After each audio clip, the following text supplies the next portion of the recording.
Bapak dan Ibu serta hadirin sekalian yang dimuliakan Allah Subhanahu wa taala. Tiba saatnya kita mendengarkan mau'izah hasanah atau ceramah agama dalam rangka peringatan Isra Mi'raj Nabi besar Muhammad sallallahu alaihi wasallam. Ceramah yang pertama insya Allah akan disampaikan oleh Al Ustadz Haji Muhammad Sauki MZ. Namun sebelum Bapak Ustadz menyampaikan ceramah, saya mohon kepada bapak-bapak yang masih di belakang, kepada bapak-bapak yang di belakang agar ke depan Pak, kita sama-sama dengarkan ceramah yang akan disampaikan oleh kiai kita. Bapak-bapak dimohon ke depan Pak.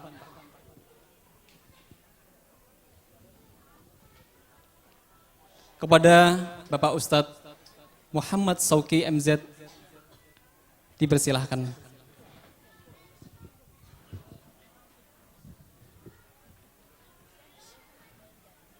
Allahumma shalli ala Muhammad. Allahumma shalli ala Sayyidina Muhammad. Allahumma shalli ala Sayyidina Muhammad wa ala ali Sayyidina Muhammad.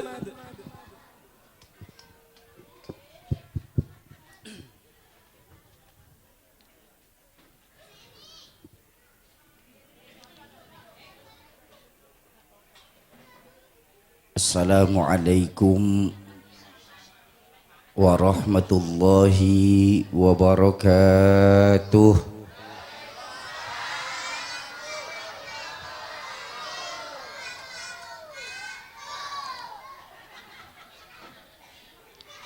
Alhamdulillahilladzi asra bi'abdihi laylan minal masjidil harami ilal masjidil aqsa.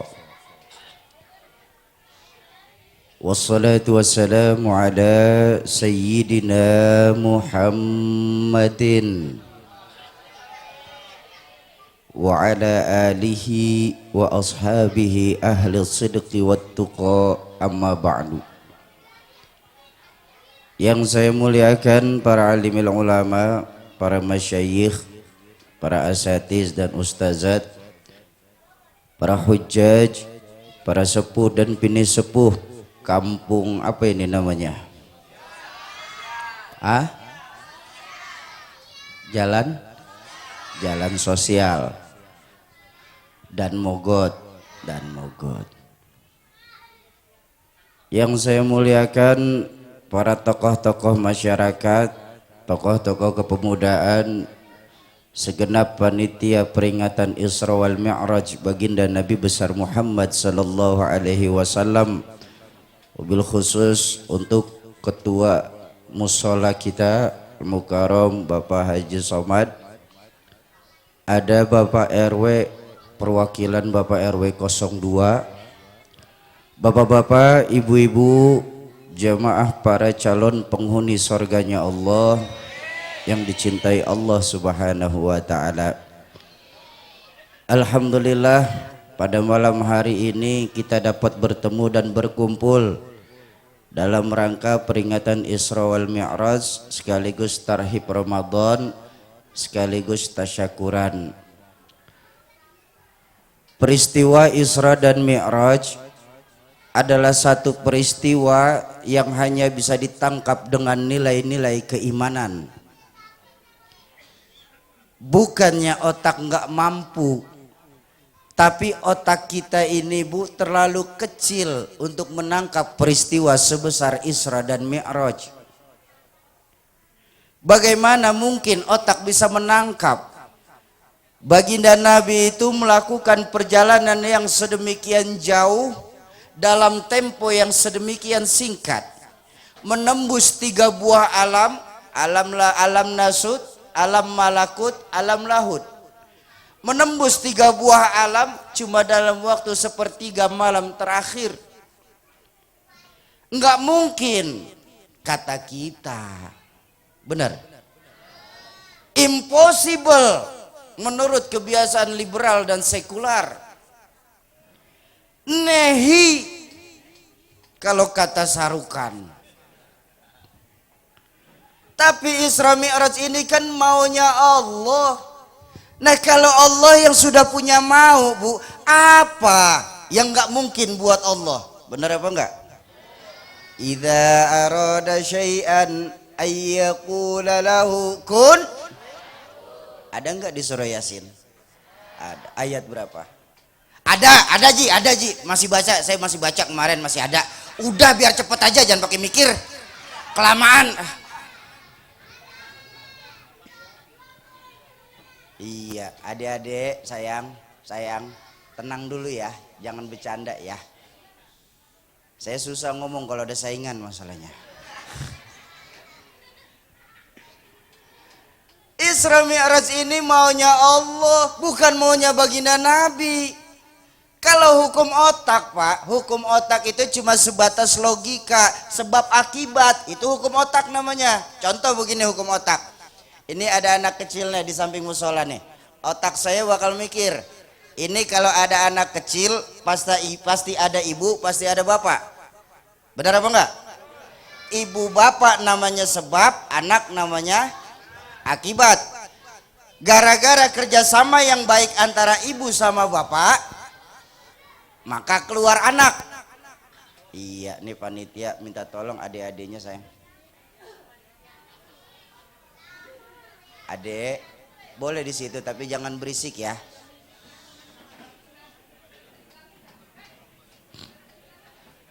Iya, jangan dimarahin, Mbak. Biarin anak emang waktunya bercanda nggak apa-apa. Cuma jangan di situ juga. Nggak apa-apa kalau di dalam musola nggak apa-apa. Sampai mana saya barusan? Otak. kerjasama. Itu hukum otak tuh. Tapi kalau menurut Allah, Pak, nggak mesti, Pak. Nggak mesti. Contoh, Nabi Adam, ibu kagak, bapak kagak. Allah mau, jadi apa enggak? Jadi. Nggak bisa diselidiki dari antropologi budaya. Kalau Nabi Adam bisa ada ya, padahal Nabi Adam kan kagak punya ibu, kagak punya bapak. Apa mungkin Nabi Adam keluar dari batu? Oh, di situ otak mesti tahu diri. Itu pan bukan wilayah kamu. Otak. Itu bukan wilayah kamu. Nabi Adam, Nabi Isa, ibu ada, bapak kagak ada. Allah mau, jadi apa enggak? Jadi. Nggak bisa diselidiki dari kebiasaan orang dan mogot ini. Kok Siti Maryam bisa hamil ya, padahal Siti Maryam kagak punya laki. Oh maaf, Siti Maryam seorang perempuan suci, beliau hamil tanpa suami. Itu namanya mukjizat. Apa namanya, Bu? Mukjizat. Sayang, banyak perempuan sekarang nggak mau kalah sama Siti Maryam. Di Kebayoran, ini mau di Kebayoran.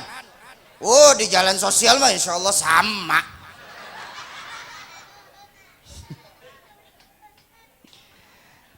Kalau dalam beragama semuanya bisa dinalarkan dengan logika, itu bukan agama namanya, Bu, tapi ilmu pengetahuan. Dalam agama banyak hal-hal yang nggak bisa dinalar dengan logika, tapi mampu ditangkap dengan nilai-nilai keimanan. Contoh gampang begini. Satu pagi saya mau berangkat ke Surabaya naik pesawat jam 7. Begitu mau naik pesawat saya kagak sadar ada semut nyempeng masuk ke kantong baju saya. Saya naik pesawat, tuh semut ikut berangkat ke Surabaya. Sampai di Surabaya 8:30 pagi. Begitu saya turun dari pesawat, semut ikut keluar dari kantong baju saya. Dia keluyuran di airport Juanda. Ngobrol, ketemu sama semut Surabaya. Dia kongkok, Pak. Mari ngopi. Assalamualaikum, Mut. Waalaikumsalam, Mas. Mas semut. Ente dari mana? Saya dari Jakarta. Jam berapa berangkat dari Jakarta? Tadi jam 7. 8:30 udah nyampe Surabaya. Alhamdulillah iya. Wah, melotot semut Surabaya didengar kayak begitu. Mana mungkin bisa, Mut. Badanmu begitu kecil, jalanmu begitu pendek. Jakarta Surabaya ditempuh dalam waktu 1,5 jam.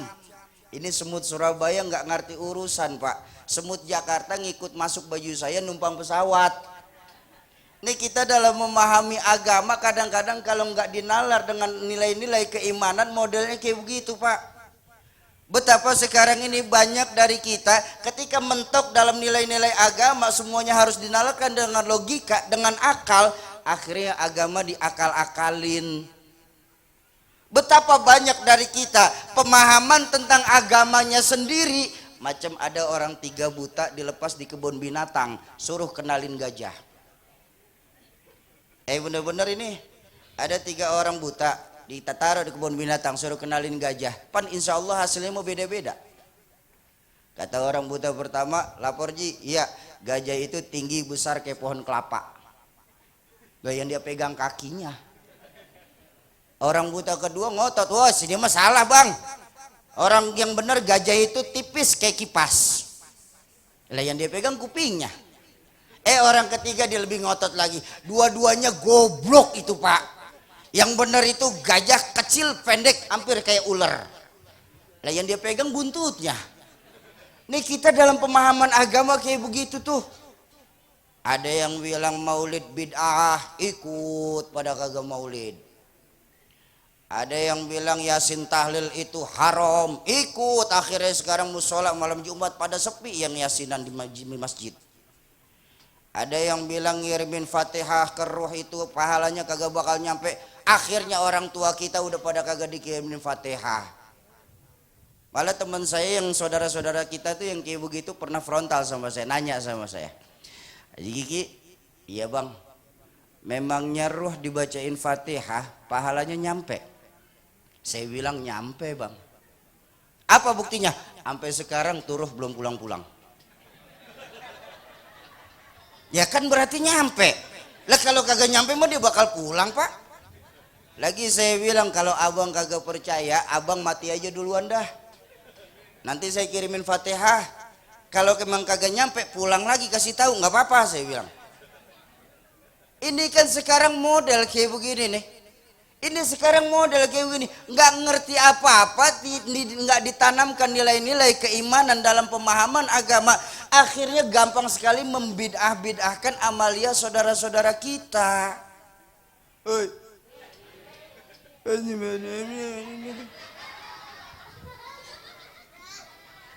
Jujur, kalau semua amalia dibilang bid'ah, habis Bu amalia kita sekarang ini. Sekarang saya tanya, jujur, jawab yang jujur. Yakinkah kita? Ahlan, mukarram Ustaz Abdul Alim.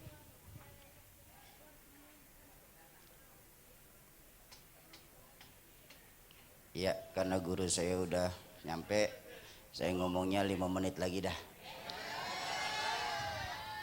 Sampai jam berapa ngaji di Dan Mogot emang? Jam 12. Pok, jam 12 Pok. Sanggup? Abang kuat? Saya kagak. Yang kuat terusin aja. Fadol Kiai.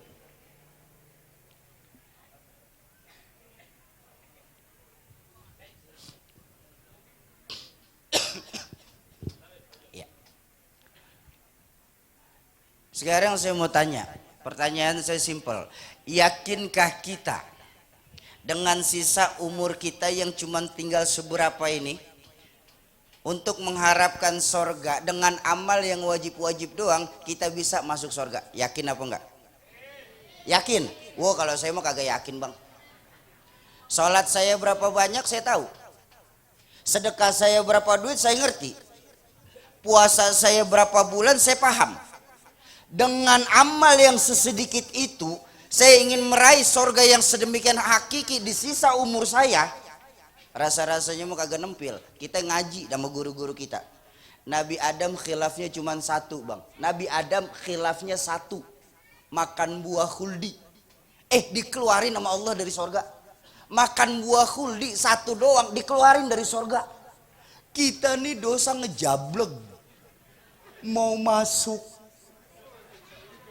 Kalau bukan dengan amalia yang model-model kayak begini nih yang diajarkan sama guru-guru kita, yang sanad ke guruannya mutawatir, rasanya emang kagak nempil. Ya, apalagi mau sedekah orang sini mah kapan main hitung-hitungan. Bener-bener bang. Jujur, maaf. Nih pan kita nih kadang-kadang suka nggak yakin sama janji Allah bang. Allah itu sudah berjanji dalam Al-Quran, man jaa bil hasanah falahu asyru amthaliha. Siapa yang berbuat satu kebaikan, Allah akan ganti dengan 10 kali lipat. Teman saya nanya sama saya, Ji, ya Tuhan pelit amat. Pelit ngapa bang? Lah itu dibalasnya cuma 10. Katanya Allah maha kaya, kok cuma dibalas 10?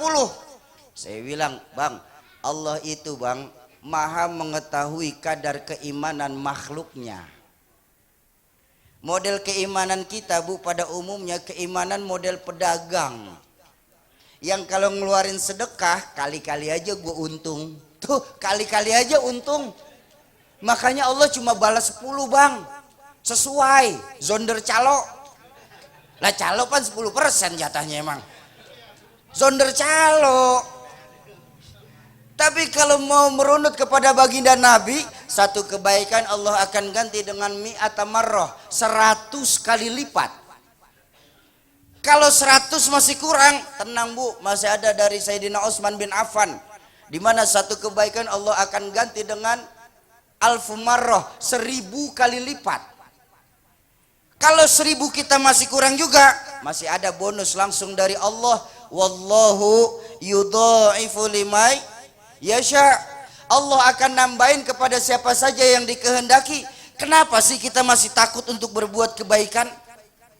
Iya, ahlan. Guru saya. Fadhalu. Wah, udah banyak yang datang. Kayaknya nih acara di Dan Mogot sampai subuh nih kayaknya nih.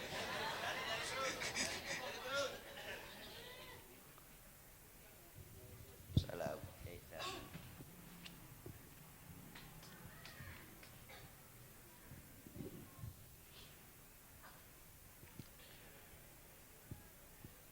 Saya mau tos-tosan aja dah sekarang.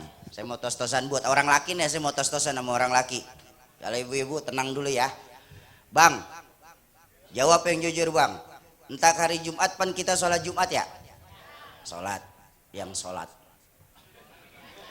Iya yang sholat. Lah yang kagak mah tidur di rumah ngapa? Masuk dah kita ke masjid. Begitu masuk masjid kita tahu banget nih di kantong ada begitu ada kotak lewat, kita sadar banget di kantong kita ada duit 50, 20, 10, 5.000, 2.000. Berapa yang kita masukin?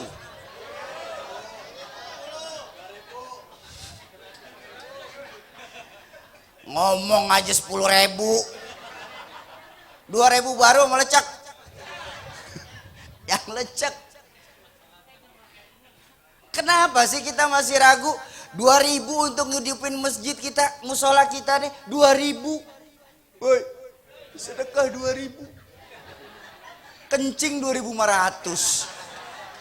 Benar-benar Pok. Saya tadi sebelum kemarin mampir tuh di jalan panjang pom bensin. Begitu rapi saya bayar 2.000. Bang, kurang.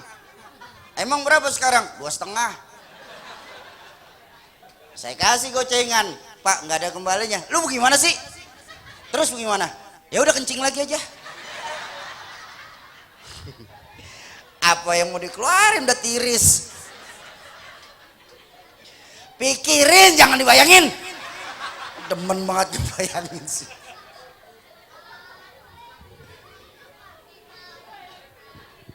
Tahadusan bini maaf sekali. Ada seorang ibu-ibu satu pagi datang ke rumah, satu sore datang ke rumah saya. Assalamualaikum Ji. Salam. Ada apa bu? Enggak Ji, mau ngobrol aja. Kalau kata orang sekarang mau bilang curcol, curhat colongan. Oh ya udah, ayo bu silahkan masuk. Masuklah nih ibu ke rumah saya ditemani sama istri ngobrol kami bertiga. Ada apa bu? Enggak Ji, alhamdulillah suami saya lagi dapat rezeki yang luar biasa. Bu saya senyum. Emangnya suami ibu kerja apaan? Sama kayak suami-suami kebanyakan orang Jakarta. Apain? Gojek.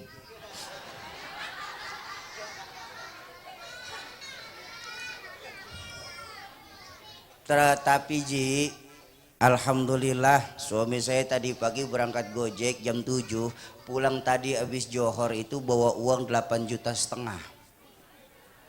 Tapi jalan kaki pulangnya.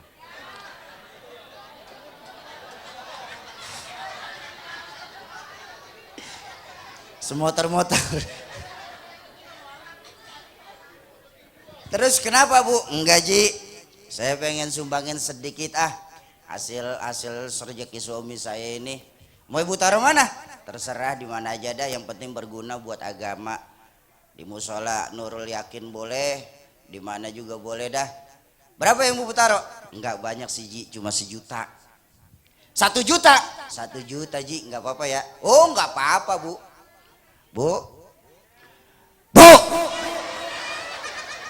Ogah amat mau nyaut, heran. Minta lama, nyaut ogah. Gue pulang nih. Bu, saya pesan sama ibu-ibu, sama abang-abang saya pesan. Kalau ibu sama bapak naruh uang 1 juta di Nurul Yakin, nanti ketika ibu bapak meninggal dunia, masuk ke liang lahat, kuburan kita pakai lampu neon Pak. 1 juta Bu, terang kuburan.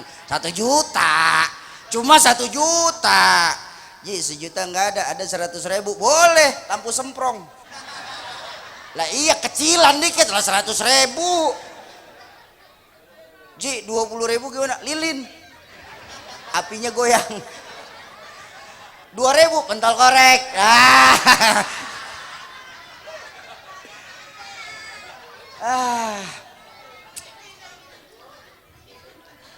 Bu, saya tanya malam hari ini nih, dari tadi pagi sampai malam ini udah pada sedekah belum? Mau ngeluarin sedekah? Berani? Berapa duit? 2.000. 2.000. Yang sedekah 2.000 malam hari ini mudah-mudahan masuk surga. Amin ya rabbal. Surga 2.000.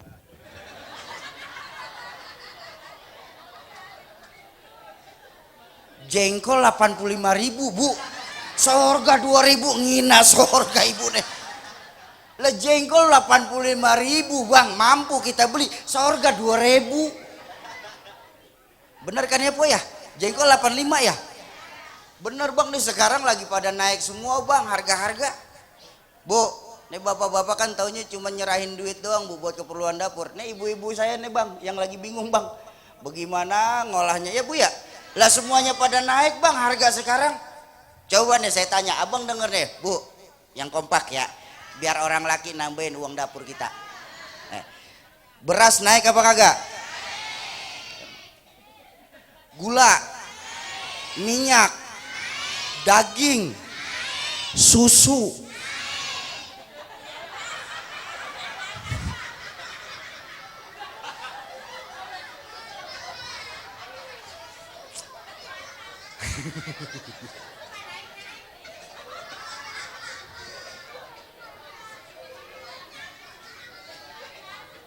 Ayo, yang sesuatu nggak bisa dinalar dengan logika, maka bisa ditanamkan dengan nilai-nilai keimanan.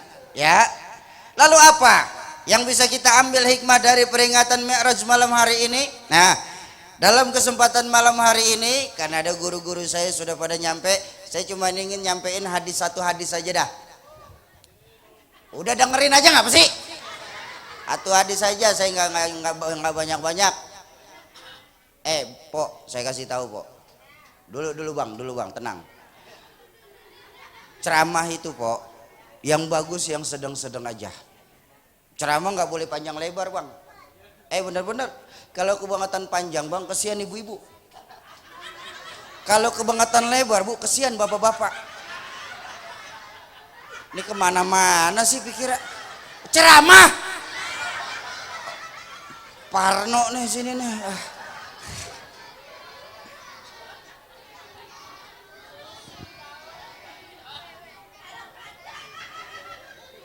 Ketawa yang kompak nggak apa-apa, lah ketawa dicicil begitu bagaimana sih? Rasulullah pernah bersabda dalam satu riwayat, sayati zamanun ala ummati la yabqa minal islam illa ismuh Wala yabqa minal Qur'an illa rasmuh masajiduhum amirah wa hiya kharabum minal huda. Akan datang nanti zamannya di tengah-tengah umatku ini di mana Islam cuma dikenal sebatas cerita. Quran hanya dikenal sebatas tulisan. Masjid-masjid bagus, musola megah-megah, tapi kosong dari pancaran sinar hidayah. Ayo kita renungkan hadis baginda Nabi ini. Bukankah sekarang ini banyak hadis-hadis yang diucapkan lebih dari 14 abad yang lalu saat ini mulai terjadi kebenarannya. Coba kita lihat sekarang masjid di Dan Mogot ini pada umumnya kita lihat. Masjid di Dan Mogot ini pada bagus-bagus nggak? Bagus. Musola pada hebat-hebat apa enggak? Hebat. Tapi lihat fungsi masjid dan musola sekarang ini. Enggak ubahnya sebatas sebuah museum belaka. Tahu museum? Tempat penyimpanan barang-barang antik. Yang ngisi masjid sama musola di jalan sosial ini rata-rata 50 tahun ke atas. Barang antik udah. Yang 30 tahun ke bawah kemana? Kok di top 10. Di mana lagi?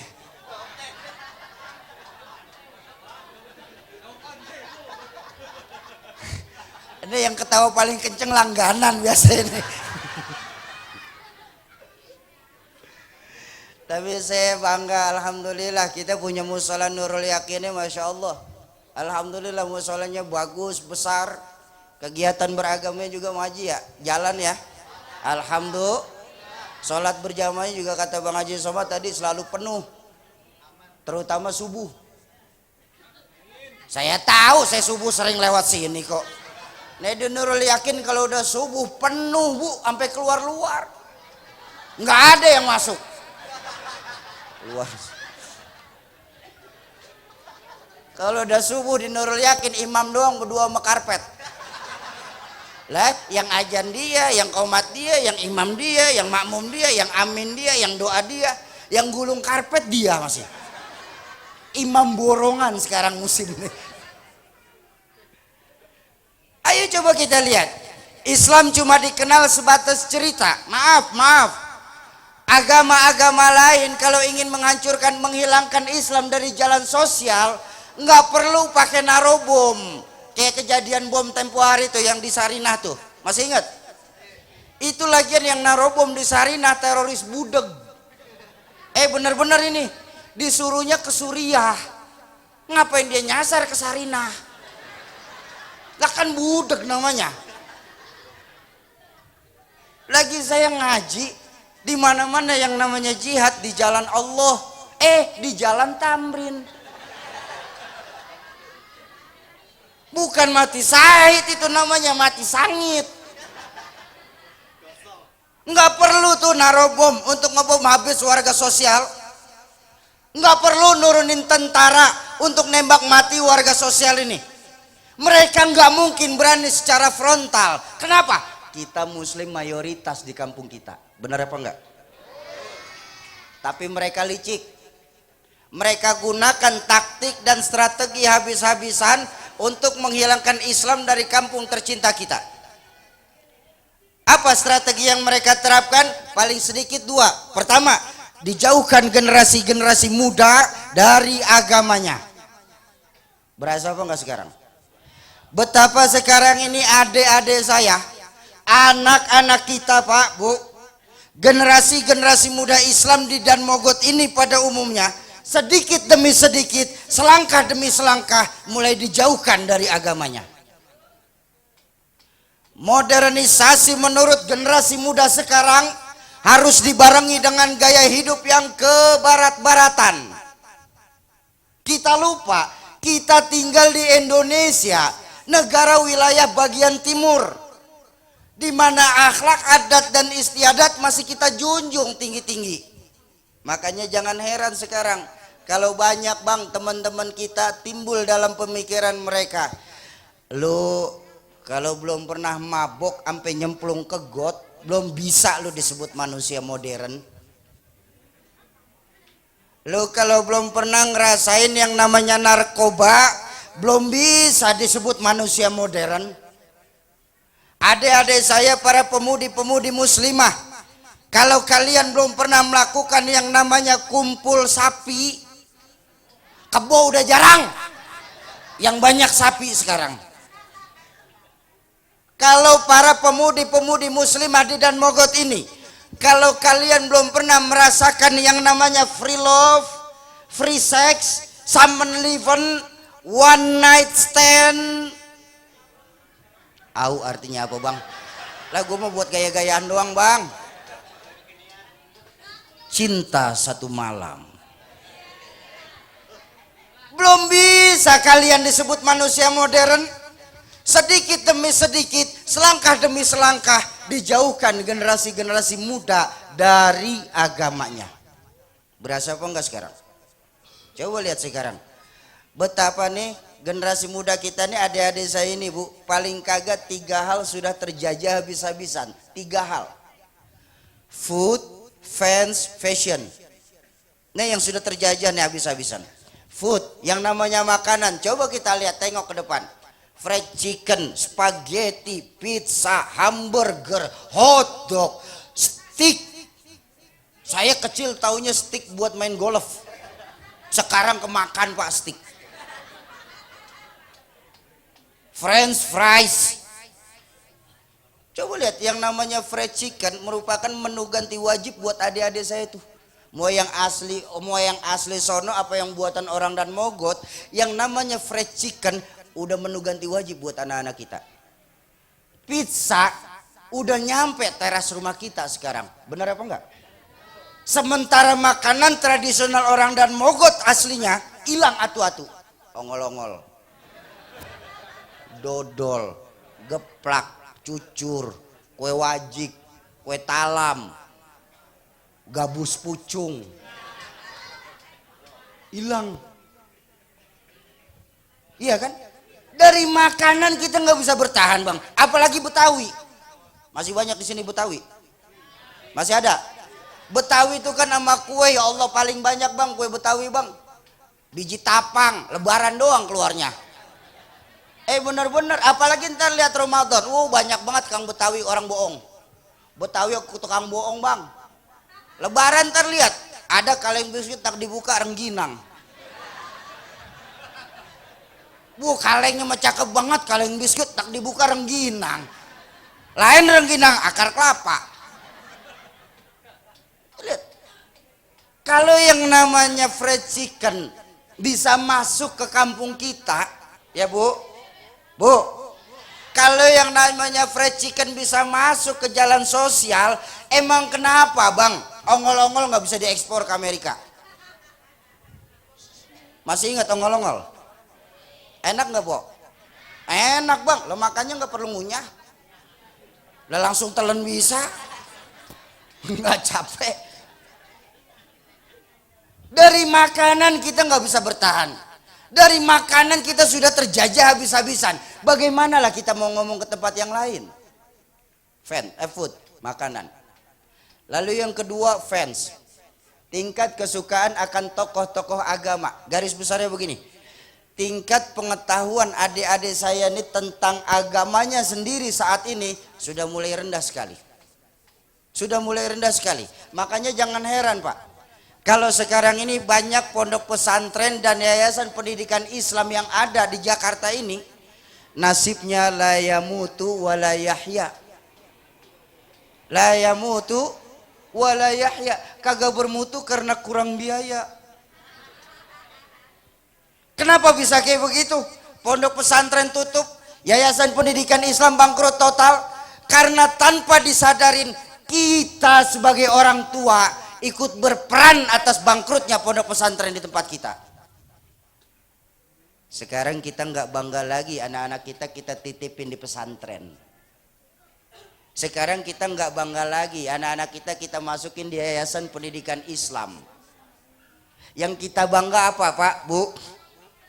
Yang kita bangga betapa sekarang anak-anak kita masuk di sekolahan-sekolahan bonafit walaupun notabene-nya punya non muslim. Padahal kalau kita mau berpikir jernih sebentar saja, untuk apa Pak, Bu, kita punya anak pinter tapi kalau calon kafir? Ya Bu? Bu! Tenang Bang, kalau kita mau CS Bang. Nek emak resene. Nggak diajak ngomong, dia ngomong sendiri. Bu, saya tanya, tolong jawab yang jujur. Ibu punya anak pilih mana? Pinter kagak bener apa bener kagak pinter? Tuh kan repot kan? Punya anak biar pinter asal bener. Tapi kalau pilihan itu nggak ada, rasa-rasanya menurut saya orang bodoh ini Bang, lebih baik anak kita bener kagak tapi pinter Mak. Kenapa? Masih kepake di jalan sosial ini Bang. Bang, itu si Fulan bin Fulan itu Bang, biar dia kagak pinter tapi dia bener ono mah. Disuruh ngurus keuangan musola Nurul Yakin, alhamdulillah jujur dan amanah. Disuruh membesarkan majelis taklim, alhamdulillah majelis taklim bisa besar. Disuruh ngurus anak-anak yatim, alhamdulillah anak yatim pada gemuk-gemuk. Disuruh ngurus janda-janda tua, alhamdulillah janda tua pada sehat-sehat. Disuruh ngurus janda muda, nggak perlu. Janda muda udah banyak Bang, dewan penyantunnya Bang, udah nggak perlu diurusin, dia mah aman udah. Masih lumayan, masih kepake di masyarakat kita, benar ya Bu ya? Benar gak? Daripada orang pintar yang gak benar, akhirnya jadi minterin orang. Disuruh ngurus laut, malah jadi bajak laut. Disuruh ngurusin hutan, rame-rame jadi orang hutan. Disuruh ngurusin beras, malah jadi kutu beras. Oh maaf, yang namanya raskin Pak, yang namanya raskin itu kan memang sudah jatah untuk saudara-saudara kita yang gak mampu. Itu diatur oleh undang-undang dan dibagikan secara gratis. Sekarang raskin dijualin. Oi, raskin.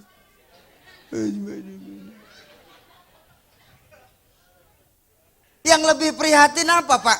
Ketika disuruh ngurus hukum, malah membuat hukum seperti pisau. Tajam ke bawah, tumpul ke atas. Kalau kita orang kecil punya salah, hukum cepat banget ditegakkan. Begitu yang besar salah, hukum pura-pura kagak ngerti. Itu yang nyakitin perasaan kita. Kenapa rupanya? Orang pinter nggak bener. Ya, woi, woi. Supaya pinter, anak sekolahin, ya Bu. Bu, anak sekolahin. Gelang dibanyakin. Oh maaf Bu, maaf Bang. Orang dan Mogot pan sama orang Kebayoran. Sama sekolah suka ngecilin. Udah datang, lu jangan sekolah tinggi-tinggi. Emang apa Mak? Baba lu kagak sekolah hidup noh. Lah kalau tibang hidup pon jambu monyet juga hidup. Cuman mampukan nanti generasi-generasi muda kita bersaing di masa yang akan datang. Bahwa Allah tidak akan menghapus Islam dari dunia pasti. Tapi ingat Bu, tidak ada satupun janji Allah dan tidak ada satupun jaminan dari baginda Nabi. Islam masih kekal di Dan Mogot ini.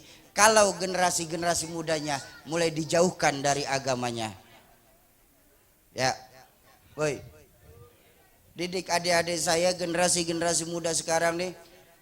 Didik kawan-kawan kita, masukkan kembali ke dalam musola, aktifkan kembali nih ngisi majelis-majelis taklim yang ada di tempat kita. Bu, kalau datang ke majelis taklim ajak anak-anak ibu.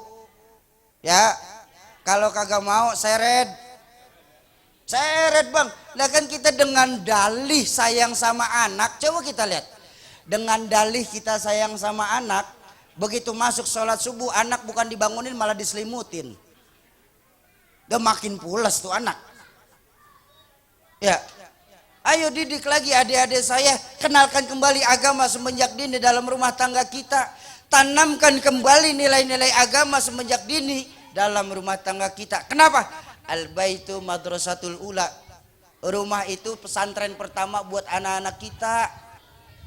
Jadi jangan harap kita punya anak nih rajin sholat kalau orang tuanya kagak pada sholat. Jangan harap anak deket agama kalau orang tuanya nih rajin, malas datang ke tempat majelis-majelis taklim. Didik adik-adik saya, generasi-generasi muda Islam. Betapa sekarang ini generasi muda Islam karena tidak ditanami nilai-nilai agama, akhirnya akhlaknya jadi kebablasan.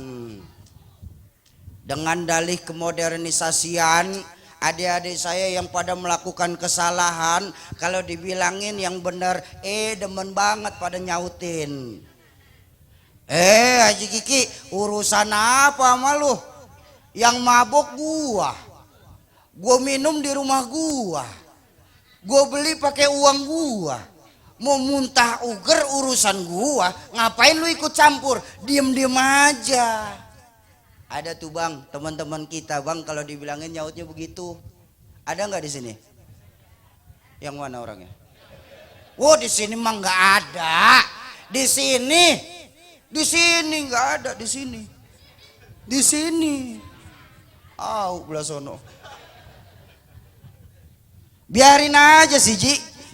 Yang menjudikan saya main di rumah saya main pakai uang saya.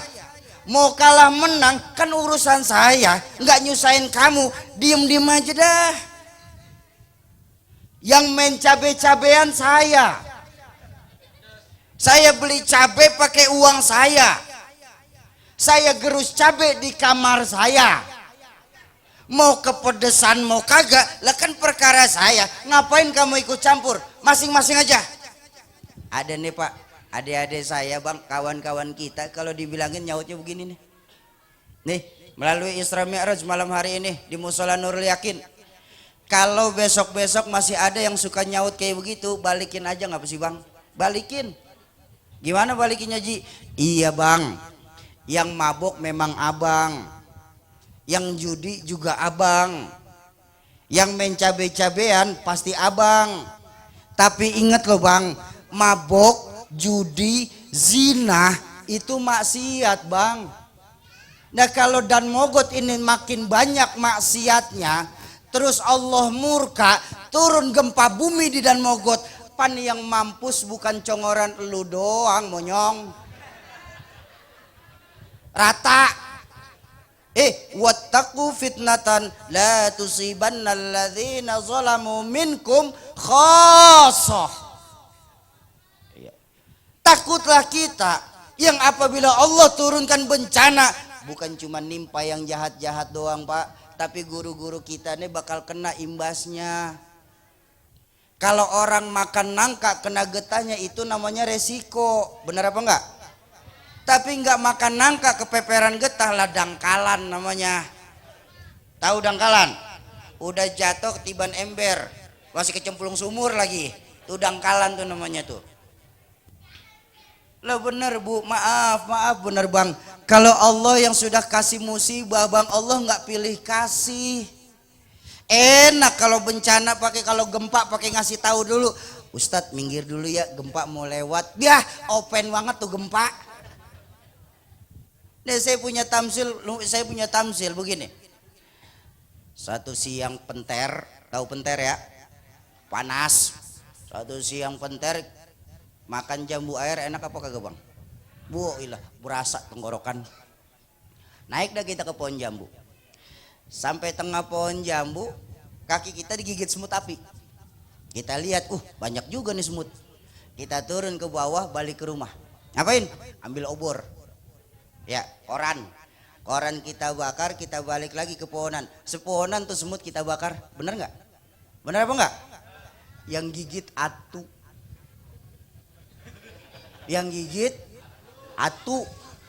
Itu semut-semut lain kalau protes, dia protes tuh Bang. Yang gigit elu temen gua nggak ikut-ikutan. Cuman kita nggak mau tahu, yang namanya semut gua bakar. Tuh Allah kalau kasih musibah kayak begitu Bang. Di Aceh berapa banyak ulama-ulama kita yang tertelan gempa, tertelan tsunami. Di Garut, di Pangandaran, di Padang, berapa banyak guru-guru kita yang tertelan gempa. Kenapa? Allah kalau sudah kasih bencana, udah nggak pilih kasih bang, diborongin semuanya. Udah kan yang kita ngaji ini, musibah itu kan ada 3 jenis. Musibah, kalau musibah menimpa orang baik-baik itu sholatnya alhamdulillah selalu berjamaah, sama yatim sayang, sama Al-Quran juga mau baca, sama ulama deket. Nih orang baik-baik kayak begini dapat musibah, itu namanya ujian bang. Kenapa diuji? Mau naik kelas. Orang mau naik kelas kan ujian dulu ya. Kuncinya apa? Harus lulus dan lolos. Ini kalau orang baik-baik. Tapi kalau orang paro-paro nih model saya bang. Sholat rajin, maksiat ayo. Sedekah 2.000, nyolongnya 30.000.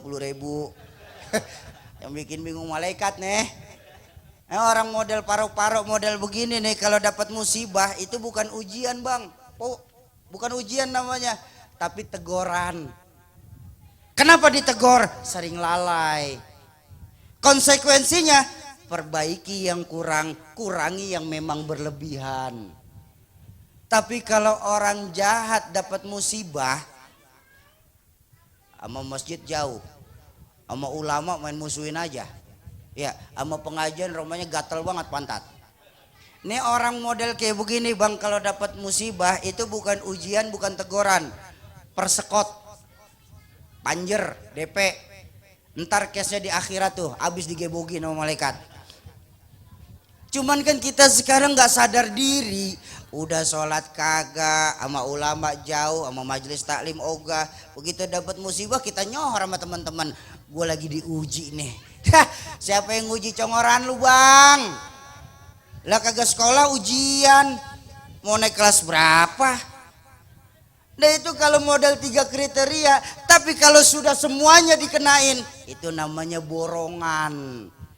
Ya, kalau sudah borongan, Allah sudah nggak pandang pilih. Kamu mau ulama, kamu mau penjahat, kamu mau orang baik, semuanya disikat. Tuh borongan namanya. Kalau saja baginda Nabi masih ada di dunia, Allah nggak bakal turunin bencana pak. Kenapa? Karena baginda Nabi itu rahmatan lil alamin. Wa ma kana Allahu liyu'adzibahum wa anta fihim.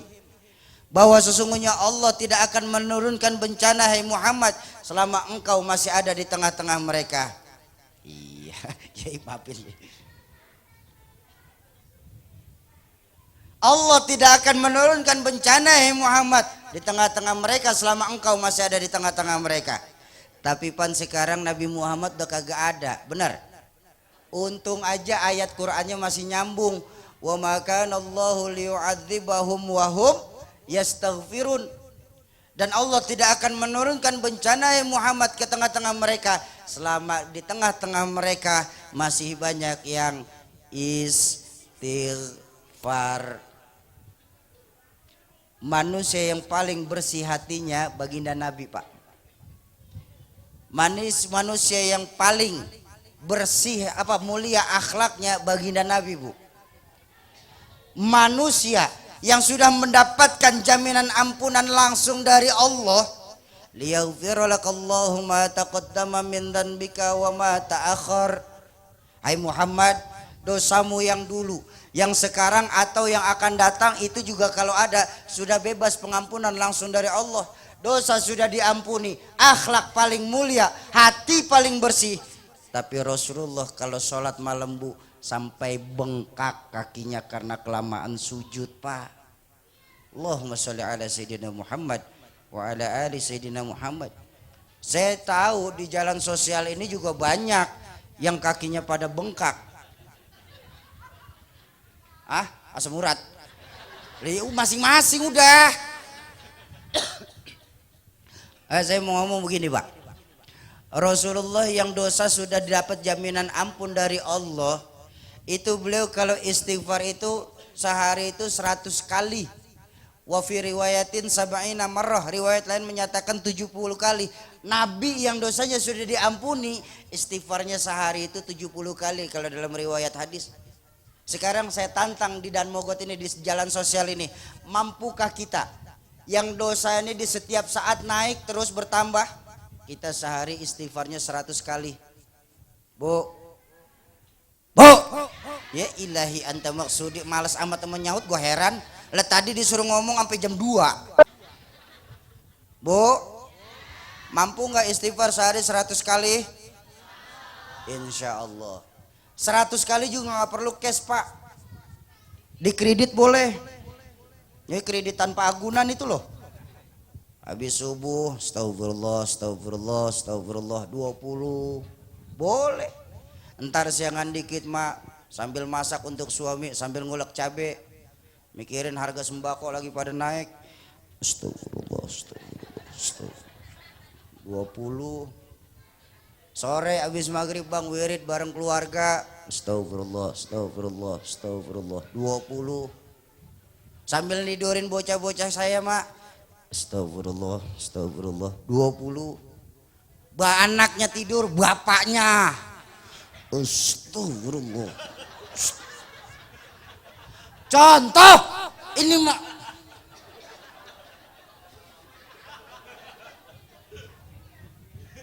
Serius silahkan bang, santai bu, dilaguin boleh. Boleh nggak istighfar dilaguin? Boleh istighfar dilaguin. Astaghfirullah Rabbal baraya, astaghfirullah minal khataya. Yuk sama-sama yuk. Astaghfirullah. Allahumma shalli wa sallim wa barik. Allahumma ighfir lana.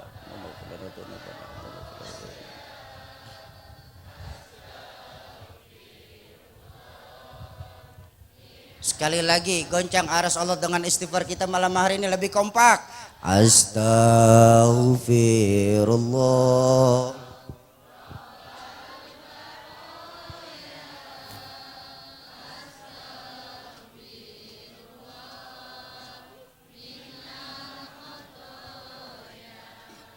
Alhamdulillah. Sempat minum juga akhirnya saya. Iya bagaimana aja bang, namanya akal. Lah Betawi seri aja ogah apalagi kalah. Kata ibu di belakang, Aji Kiki pintar juga ya. Kenapa? Dia yang aus, kita suruh istighfar pada. Iya, iya, makasih. Alhamdulillah, air putih lagi pak. Lu kita kira ikan mujair apa bang? Susu kagak ada susu. Bercanda, bercanda, bercanda. Susu naik. Bapak, ibu-ibu, para calon penghuni surganya Allah yang dicintai Allah Subhanahu wa taala.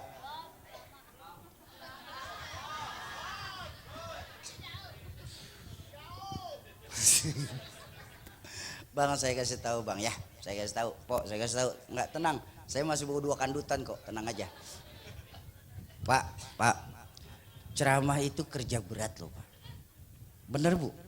Coba ibu lihat, nih kaki diri nih, menahan bobot badan, empuk mah duduk. Nih otak mikir nih bang, ngomong apa lagi gua, ngomong apa lagi gua. Tangan gerak terus kagak ngaso-ngaso. Mulut teriak, urat leher kencang. Seluruh organ bekerja pak, belum malah perut keroncongan. Lah udah 1 jam yang dengerin terus. Nih jamaah di jalan sosial bikin ustadz cepet mati nih. Terus. Maaf gak bisa digiring. Baiklah ya, itu yang kedua. Yang kedua, fans, tingkat kesukaan akan tokoh-tokoh agama. Ini prihatin adik-adik saya nih. Yang ketiga apa terakhir? Fashion, gaya berpakaian adik-adik saya bang, generasi-generasi muda. Ya Allah ya Rabbana. Yang laki-laki sekarang mereka nggak bangga pakai baju koko. Mereka nggak bangga pakai sarung. Mereka nggak bangga pakai kopiah. Malah teman saya di Kebayoran sempat frontal sama saya soal ini. Haji Kiki, ya ngapain pakai pakaian kayak begitu? Gerah. Gerah katanya bang. Saya bilang, terus yang bagus yang bagaimana bang? Nih yang lagi gua pakai sekarang. Baju ngetren sekarang. Saya lihat dari atas ke bawah, bajunya cakep, alhamdulillah. Celana kedodoran yang dipakai mak. Lah kalau celana di mana pinggang di mana apa namanya? Lah kedodoran. Mana ujungnya sempit banget bang. Kalau mau pakai kresek tuh. Celana pensil. Celana pensil yang dipakai itu baru pensil lah kalau pulpen. Jangankan kaki, pantat botol kagak masuk itu bang. Kecilan lagi masalahnya. Tuh yang laki tuh. Yang perempuan, lebih prihatin. Baju adenya udah jelas-jelas kekecilan masih dipakein. Bener-bener ya pok. Depan ditutup, belakang ngablag. Abang juga sering lihat kalau siang. Belahan sawo busuk. Depan ditutup, belakang ngablag. Belakang ditutup, bodongnya kemana-mana. Kalau orang luar negeri mungkin pantas putih bersih orang luar. Lo orang sosial. Bisa digaruk nyala.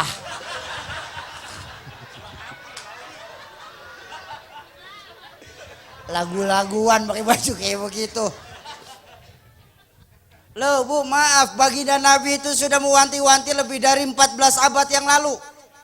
Apa sabda beliau? Nisaun kasiyatun ariyat ma'ilat mumilat. Seorang perempuan yang apabila mereka berpakaian tapi telanjang. Allahu Akbar. Berpakaian tapi telanjang. Tidak nutup auratnya, tidak menjaga kehormatannya, menata rambutnya sedemikian rupa sama menyerupai punuk unta. Model perempuan kayak begitu nanti di yaumil akhir, jangankan mereka melihat sorga, baunya nggak bakal mereka cium. Padahal wangi sorga 500 tahun, 1500 tahun perjalanan sudah tercium bu wanginya sorga. Saya ngaji sama guru saya. Ketika nanti kita meniti sirat, jembatan yang satu rambut masih dibelah 7 bu. Satu rambut masih dibelah 7. Walaupun semua itu tergantung amaliyah bang. Ada yang nanti ketika meniti sirat laksana kilatan cahaya. Wus, nyampe sorga. Ada yang nanti meniti sirat itu kayak naik Kawasaki Ninja. Nyampe surga. Ada yang nanti meniti sirat naik Yamaha Mio, nyampe surga. Cuman waktu normal yang ditempuh dalam meniti sirat itu 1500 tahun perjalanan. 500 tahun terakhir kita sudah bisa mencium aroma surga bu. Ayo pikirin baik-baik. Bagaimana kita bisa melihat surga kalau wanginya belum bisa kita cium? Ya bu, bu, jagain adik-adik saya terutama yang perempuan, terutama yang perempuan ini bu. Jujur, maaf pak, saya nih Muhammad Syauqi. Kalau saja di alam ruh kemarin saya boleh bisa ditawarin. Saya ditawarin sama Allah ketika di alam ruh, hai fulan, labbaik ya Rob, kamu lahir ke dunia ini mau jadi perempuan apa jadi orang laki? Saya milih jadi perempuan bang daripada orang laki bang. Kenapa? Perempuan itu untuk meraih surganya Allah modalnya kagak banyak mau. Mak, modalnya kagak banyak perempuan untuk meraih surga. Apa modal perempuan untuk meraih surganya Allah? Idza shallat khamsaha wa shauma syahraha wa hafizat farjaha wa ta'at zaujaha fadkhulil jannah min ayyi babi syi'tum. Perempuan, dengerin perempuan, dengerin. Woi. Dengerin. Perempuan yang apabila mereka sholat 5 waktu. Ibu-ibu pada sholat 5 waktu enggak? Alhamdulillah, 1 bang modalnya udah kecandak. Kemudian mereka berpuasa Ramadan sebulan penuh. Ibu-ibu pada puasa Ramadan? Alhamdulillah, 2 udah. Kemudian ibu-ibu pada nutup auratnya. Ibu-ibu pada penutup aurat? Alhamdulillah, 3 lah, udah cepet banget bang. Udah 3 kerambet. Kemudian yang keempat, mereka taat sama suami. Ibu-ibu taat nggak sama suami? Ya kagak kompak, kagak kompak. Perempuan yang punya 4 model begini bu, kata baginda Nabi, nanti di yaumil akhir silakan masukin pintu surga yang mana ibu mau. Gampang apa susah? Gampang kalau ngomong.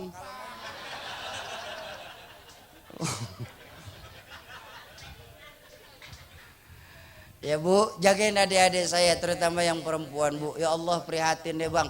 Itu baru baju, belum celananya. Ya Allah, apa tuh yang cabai-cabian pakai tuh? Kalau udah malam minggu kayak begini nih di jembatan Dan Mogot ngamprak tuh. Ada yang 200.000, ada yang 3,5.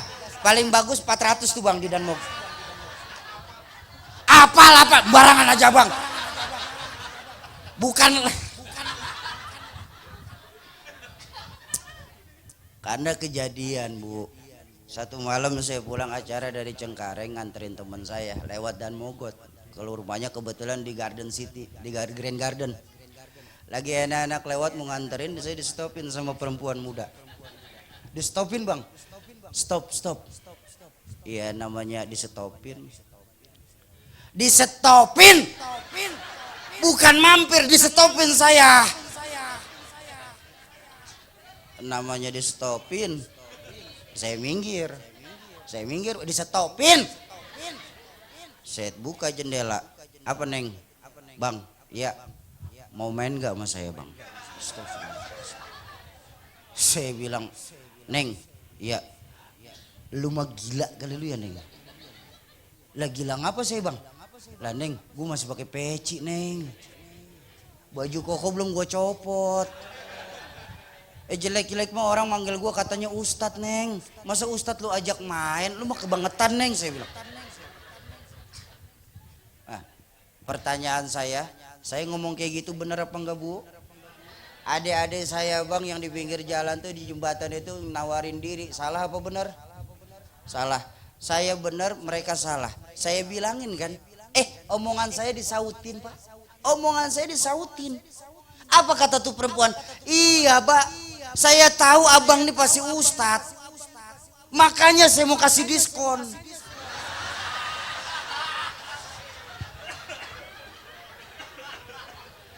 Dia kira kita toko baju kali pakai diskon.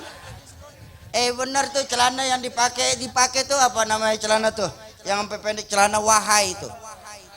So tahu. Bang, saya kasih tahu po. Ya kasih tahu. Nih abang belum pada tahu nih. Kalau celana Hawaii itu paha ke bawah po. Paha ke atas wahai namanya. Ke atasan lagi. Hai.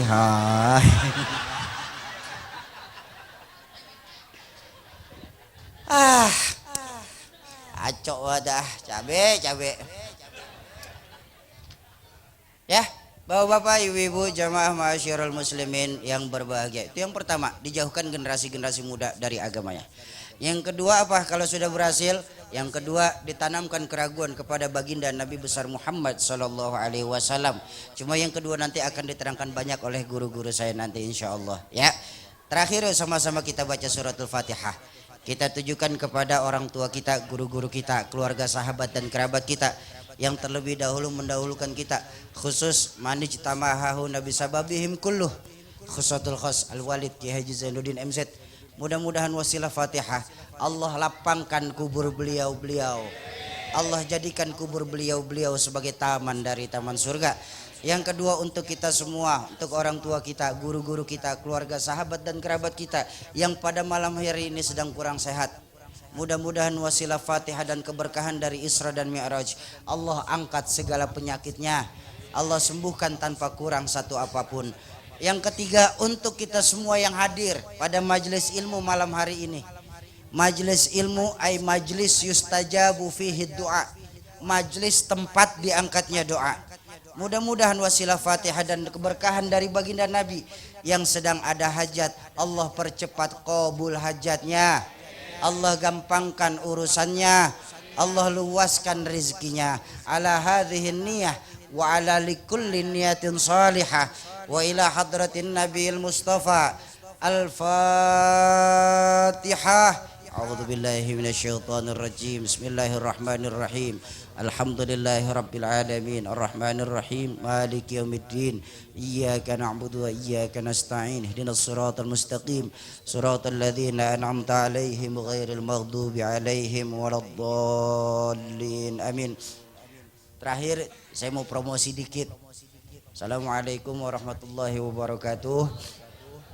Bapak Ibu sekalian yang ingin mengadakan perjalanan umroh dan ingin punya hajat untuk bisa ziarah ke Haramain, alhamdulillah kami dari keluarga besar Allah Yarham Kiai Haji Zainuddin MZ punya biro perjalanan umroh. Insya Allah yang akan mengisi nanti sebagai pembimbing ada Abang Sel Mukarram Ustadz Fikri Haikal dan insya Allah saya.